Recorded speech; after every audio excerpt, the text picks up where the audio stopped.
अंकुरे अंकुरे ओल्या मातीच्या कुशीत कसे रुजावे बियाणे माळरानी खडकात बीज अंकुरे अंकुरे ओल्या मातीच्या कुशीत कसे रुजावे बियाणे माळरानी खडकात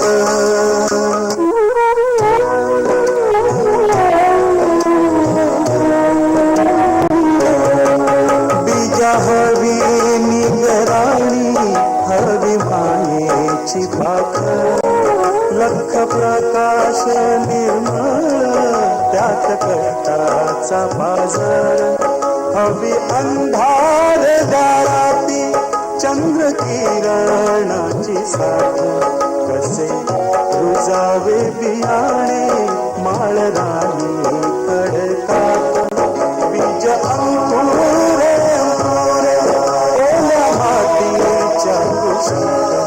कसे रुजावे बियाणे माळरानी खडकात. हे बघा, माझा नाईलाज आहे. माझा निर्णय ठरला तो ठरला. पण गुरुजी, पोरं चुकतात, पोरवाय असते, तुम्ही त्याला क्षमा करायला हवी. वामनराव, हे शिकवण्यासाठी तुम्ही माझ्या घरी आलात. हाडाचा शिक्षक आहे मी. नाही, म्हणूनच म्हणतो तुम्ही दुसरी हवी ती शिक्षा करा, त्याला मारा, पण त्याचं 1 वर्ष वाया जाणं आयुष्याचं नुकसान होईल, त्याची उमेद खचेल आणि माझी वाढ आहे. अहो, गेल्या 25 वर्षाच्या माझ्या कारकिर्दीत आता हा डेपुटी माझ्यावर जो गलिच्छ ठपका ठेवी एवढा नाही ना अजून, नंतर दुसरा द्या. अहो, पण त्या म्हसोबाला मी चांगला ओळखतो. हे बघा, माझा निर्णय ठरला तो ठरला. एकदा पश्चिमतेवरून दाण गेला की तो परत येणं शक्य नाही.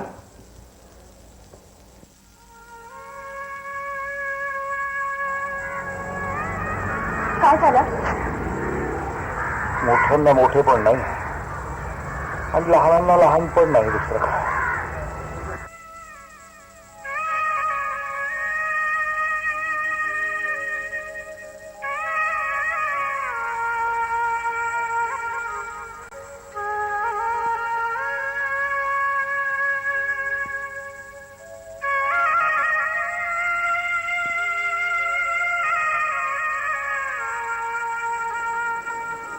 त्या मार्तंड केसकर मास्तराची एवढी कशी विचार होते मी?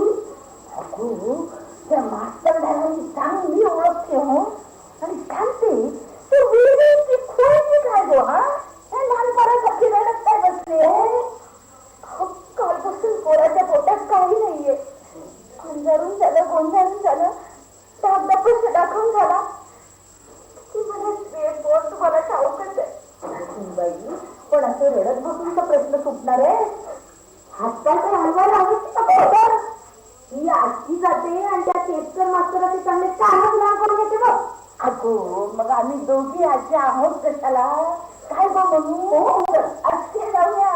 त्या चिंच्या मास्तराला कसेच बोलवायचे मला चांगले ठाऊक आहे. अगो म्हणू, तो मास्तर म्हणे त्या प्रवीणच्या मोठीत आहे. आपण जुरुंगच्या कोठारावर रघुपती राघव राजा राम पतित पावन सीताराम.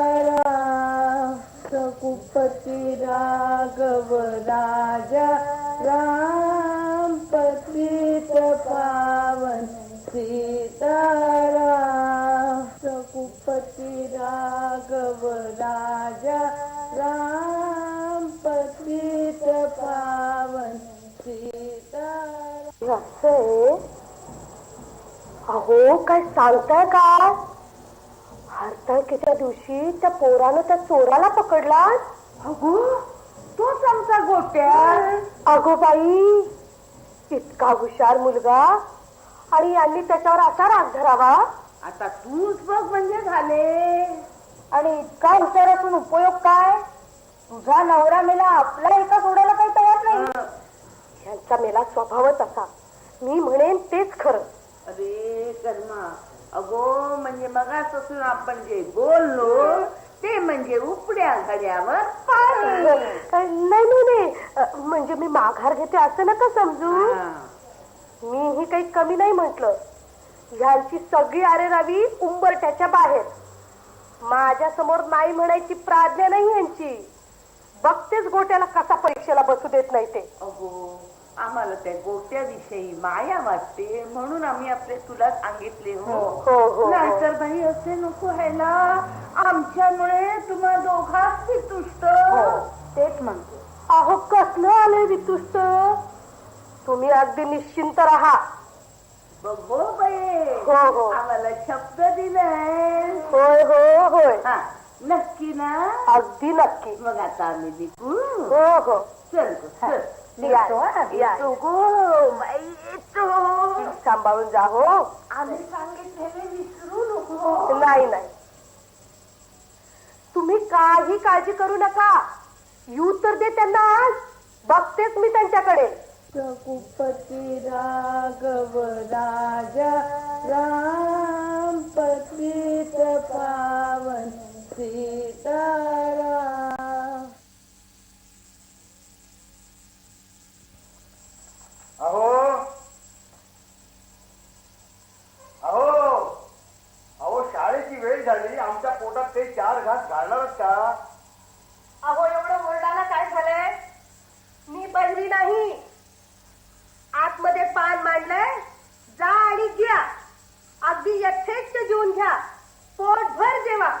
आज आपल्याला एवढं कलकलायला काय झालं?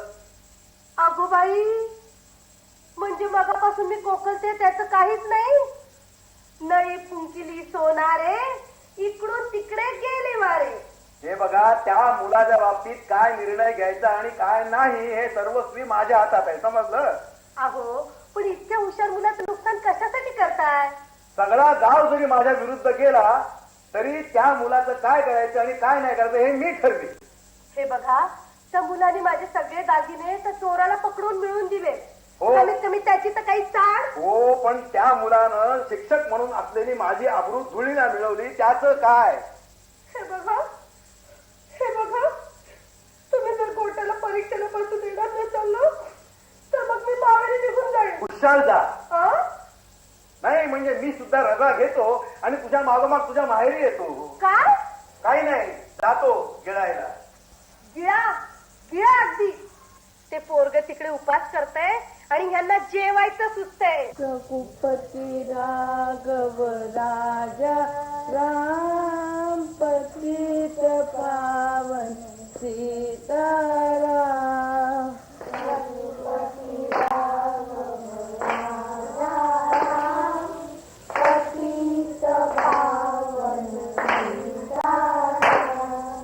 रघुपती राघव राजा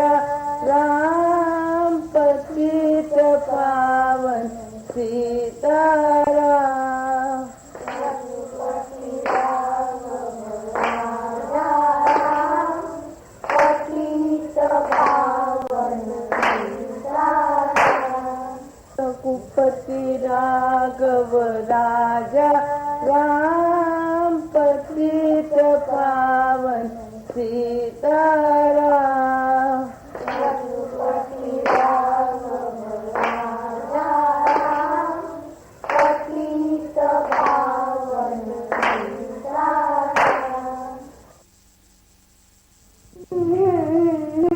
सीताराम. गोडबोले डिपुटीनं केसकर मास्तरांना वाईट केला दिला म्हणून त्याचा राग केसकर मास्तर गोट्यावर काढतायत. त्याला परीक्षेला बसू देत नाही आणि परीक्षेला बसू देत नाहीत म्हणून गोट्या उपवास करतोय. ठीक आहे.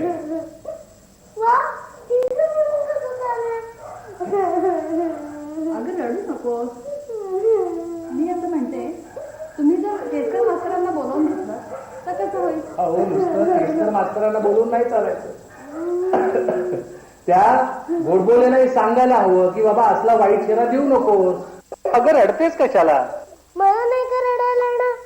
माझ्या वाढदिवसाला आपला जीव धोक्यात घालून त्याने मला भेट दिली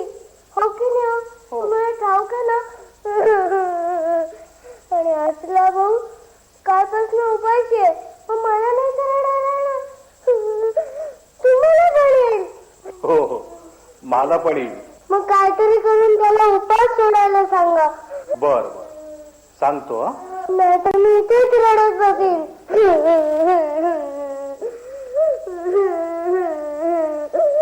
रघुपती राघव राजा राम पतित पावन सीताराम.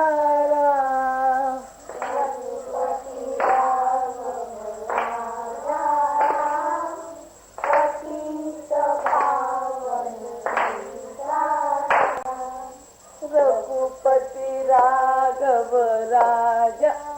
अगो आला गो मेला कधीचा नवरा. अगं बाई आला का केसकर मास्तर. ये हो ये ये.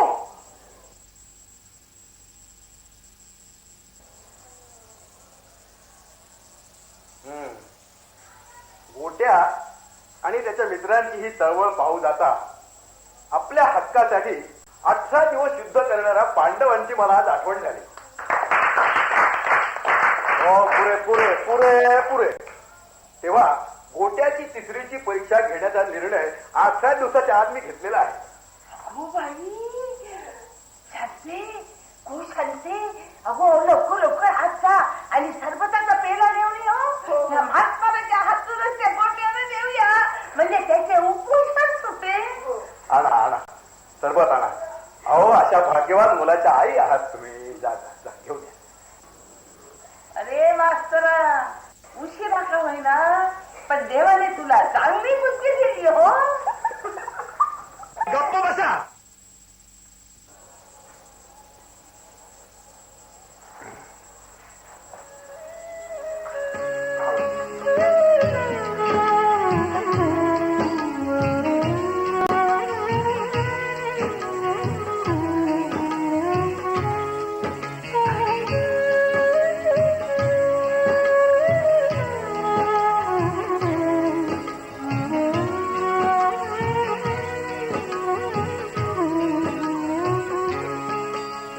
गोट्याला स्कॉलरशिपच्या परीक्षेला वेळेवर जायचंय की नाही.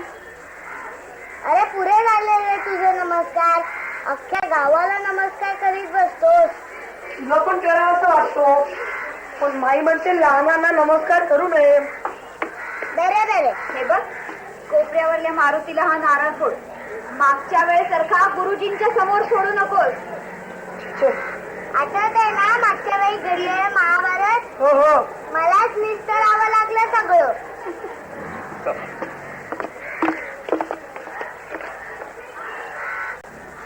स्कॉलरशिपची परीक्षा आहे. नीट उत्तर लिही. वेंधळेपणा करू नकोस.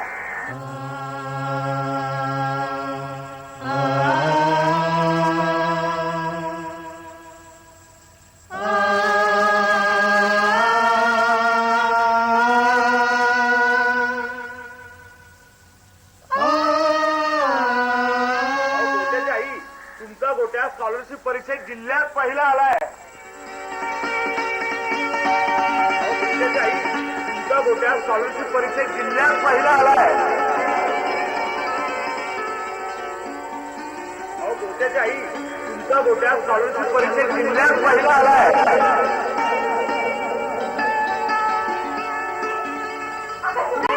कोणत्या स्कॉलरशिपच्या परीक्षेत पहिला आला. कोणत्या स्कॉलरशिपच्या परीक्षेत पहिला आला. राधे कोणत्या स्कॉलरशिप परीक्षेत पहिला आला.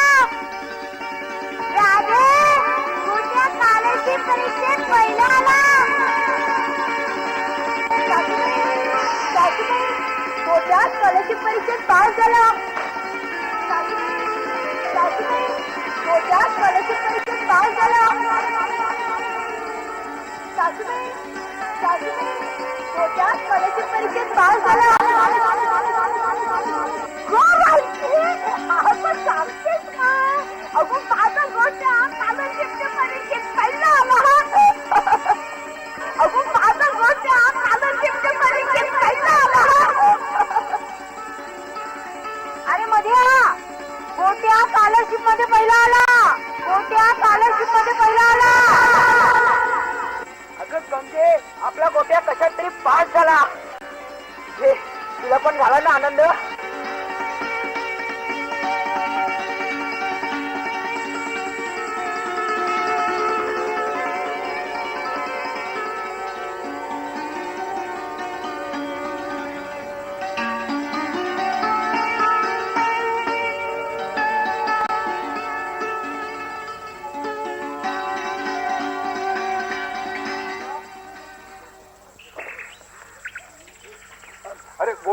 गोट्या गोट्या कुठे झालास? म्हणजे काय आता अभ्यास संपला? हे सगळं ठीक आहे, बरं झालं भेटलास ते, पण या गडबडीत नारळ आणायला विसरलो. नारळ? नारळ कशासाठी? अरे स्कॉलरशिपच्या परीक्षेत तू जिल्ह्यात पहिला आलास ना, म्हणून परवा तुझा सत्कार करायचा आहे बरं. आणि त्याबद्दल मला नारळ फोडायचा आहे. अहो पण गुरुजी सत्कार करताना नारळ फोडत नाही, नुसतं हातात देतात. हो, पण मला तो फोडायचा आहे. म्हणजे काय तुम्ही काय नवस दिवस केला मला? केला नव्हता, करणार आहे. सत्कार समारंभात तू माझी आबरू तवाशावर आणू नयेस, बडबडू नयेस, भलत सलत बोलू नयेस, उपद्व्याप करू नयेस, म्हणून मला तुझ्या पायाची साकडं घातलं पाहिजे बाबा. असं म्हणताय? ठीक आहे, फोडा. अरे फोडा काय, तुझा सत्कार करण्यासाठी प्रत्यक्ष डिप्युटी साहेब यायचे. डेपुटी साहेब? मसोबा? अरे मसोबा, अरे त्यांच्या पुढे माझी आबरू तवाट्यावर आणू नकोस, नाही आणलं. भलत सलत बोलू नकोस, नाही बोलणार. उपद्व्याप करू नकोस. नाही करणार. तुझा सत्कार परवा भाषण लिहून घे. ये, बरं. लवकर.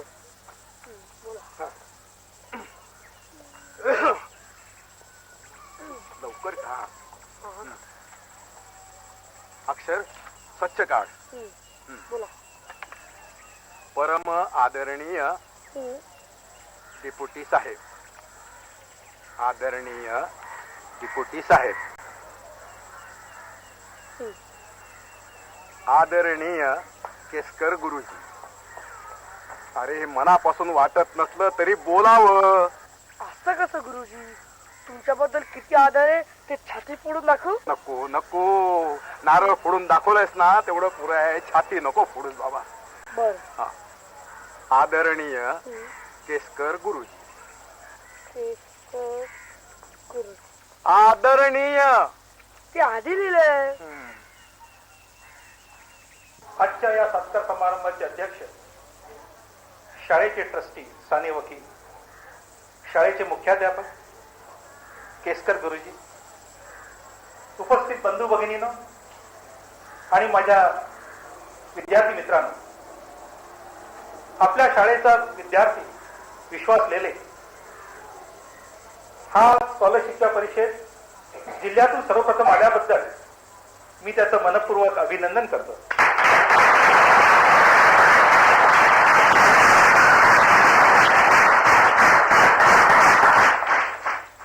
आणि त्याने उत्तरोत्तर उत्तमोत्तम यश प्राप्त करावं असा मी त्याला आशीर्वाद देतो. विश्वास लेले म्हणजे तुम्हा सर्वांच्या परिचयाचा गोट्या. जिल्ह्यात सर्वप्रथम आला म्हणून त्याचा सत्कार करायला मी इथे आलो आहे. पण त्याचं कारण अगदी वेगळं आहे. गोट्यानं मला आश्चर्याचा एक जबरदस्त पण सुखद असा धक्का दिला आहे. मी माझा पराभव मान्य करायला तिथे आलो आहे. गोट्यानं त्याच्यावर झालेल्या अन्यायाविरुद्ध केलेला अन्य सत्याग्रहाचा इतिहास आपणा सर्वांस ठाऊकच आहे. मित्रांनो, मी इथे इन्स्पेक्शनला आल्यानंतर गोट्या केसकर गुरुजींनी सांगितलेल्या सूचनांचं शब्दशः पालन करत होता. तेव्हा आता कळतंय की त्यांनी आमच्यावर बाउन्सर्स टाकले होते, आमची फिरकी घेतली होती.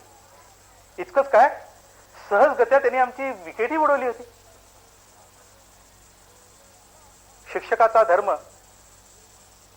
म्हणजे विद्यार्थ्याला समजावून घेणं. शिक्षणाचा हेतू म्हणजे त्या विद्यार्थ्याचं जीवन विकसित करणं. पण आज आम्ही त्या विद्यार्थ्यावर अभ्यासाची ओझी लादून त्यांचं जीवन वाकून टाकत आहोत. त्यांचं आयुष्य किरट आणि पांगळं करीत आहोत. आजचा विद्यार्थी फुलून येण्याऐवजी कोमेजून जाताना दिसत आहे. लहानपणी मला गायक व्हावंसं वाटायचं. वडिलांना सांगितलं तर ते म्हणाले, अरे गळा काढून का कधी कोणाचं पोट भरतं, की जोगवा मागं फिरणारेच दारोदार, की केस वाढून नाटक मंडळीत लुगडीत होणार आहेस. तुम्ही म्हणाल मी हे सारं का बोलत आहे. मित्रांनो, प्रत्येकाच्या हुशारीची क्षेत्र वेगवेगळी असतात. छडी लागे छमछम, विद्या ही घमघम, हे तर विसरायला पाहिजे. शांतिनिकेतनात रवींद्रनाथांनी केलेला प्रयोग तरी काय आहे. पूर्वी ऋषींच्या आश्रमात राहून गुरुकुलांत घेतलेलं शिक्षण तरी काय होतं? मित्रांनो, गोट्या केसकर मास्तरना समजला नव्हता. तो मलाही समजला नव्हता. त्याला समजून घेतलं होतं ते त्याच्या माई दादा, किंबहुना त्यांनी त्याला समजावून घेण्याचा तसा प्रयत्न केला होता. प्रत्येक मुलाला जर असे माई दादा लाभतील तर पुढील पिढी अधिक समृद्ध होईल. गोट्यानं मोठं व्हावं असा त्याला पुन्हा एकदा आशीर्वाद देऊन त्याचा मी प्रतिकात्मक सत्कार करतो.